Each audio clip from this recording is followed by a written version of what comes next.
পঞ্চগড়ে কবরস্থানের জায়গা দখল করে রাস্তা তৈরি করার প্রতিবাদে বিক্ষোভ। পঞ্চগড়ে কবরস্থানের ওপর দিয়ে ব্যক্তিগত রাস্তা তৈরি করার প্রতিবাদে এলাকাবাসীর বিক্ষোভ মিছিল করেছে। শুক্রবার 21 মার্চ দুপুরে পঞ্চগড় সদর উপজেলার রজলি খালপাড়া বাজার জামে মসজিদ থেকে মুসল্লি ও এলাকাবাসী এই বিক্ষোভ মিছিলটি বের করে।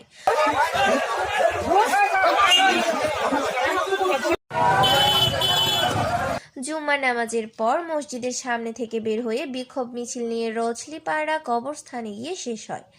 এ সময় বক্তব্য রাখেন রজলিপাড়া বাজার জামে মসজিদের সভাপতি আবুল কালাম আজাদ, সাধারণ সম্পাদক লোকমান হোসেন নুমান সহ অন্যান্য মুসল্লিরা। বক্তারা বলেন, আবুল হোসেন এক প্রভাবশালী ব্যক্তি, জোর করে কবরস্থানের জায়গা দখল করে রাস্তা নির্মাণ করে। আমাদের বাপদাদার কবর সেখানে রয়েছে, আমরা কোনো ক্রমে কবরস্থানের উপর দিয়ে রাস্তা করতে দিব না।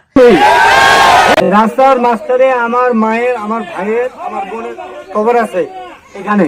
হ্যাঁ, আমার ভাইয়ের কবর আছে এখানে। আমরা এমন একটা সময় উপস্থিত হয়েছি, আমরা সবাই দেখেছি আমাদের বুকে রক্তক্ষরণ হচ্ছে, আমাদের কবরের উপর দিয়ে রাস্তা করা হচ্ছে। অতএব সময় এখন এসেছে, এখনই সময় এসেছে অধিকার আদায় করা, এখনই সময় এসেছে সমাজে ন্যায় বিচার প্রতিষ্ঠা করা।